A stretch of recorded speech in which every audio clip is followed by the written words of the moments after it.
નમસ્કાર dB live ન્યૂઝમાં આપનું સ્વાગત છે। પંચમહાલ જિલ્લાના પાવાગઢ ખાતેથી મધ્યપ્રદેશ પોલીસના જાપ્તામાંથી એનડીપીએસ તથા 302 હત્યાના ગુનાનો આરોપી ભાગી છૂટતા ચકચાર મચી જવા પામી છે।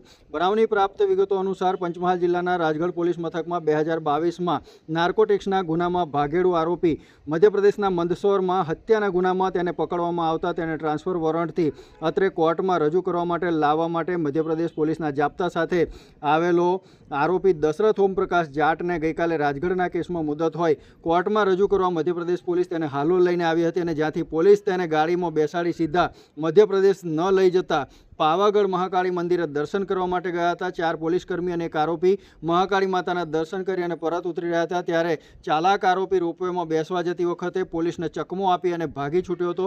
દર્શનાર્થીઓની ભીડમાં જોતજોતામાં આરોપી ગુમ થઈ જતા ચકચાર મચી ગઈ હતી। મધ્યપ્રદેશ પોલીસના જાપ્તાના પોલીસ જવાનોએ તેને પકડવા માટેના પ્રયત્નો કર્યા હતા પરંતુ આરોપી ફરાર થઈ ગયો હતો, જેના કારણે મધ્યપ્રદેશ પોલીસના આરોપીઓએ પાવાગઢ પોલીસનો સંપર્ક કર્યો હતો અને પાવાગઢ પોલીસ સ્ટેશન ખાતે તેની જાણ કરી હતી અને આરોપીને ઝડપી પાડવાના ચક્રો ગતિમાન કર્યા છે। પરંતુ હાલમાં તો મધ્યપ્રદેશ પોલીસના જાપ્તામાંથી ખૂંખાર આરોપી જે એનડીપીએસ અને 302ના ગુનાની અંદર સંડોવાયેલો છે તેવો આરોપી ભાગી છૂટતા ચકચાર મચી જવા પામી છે।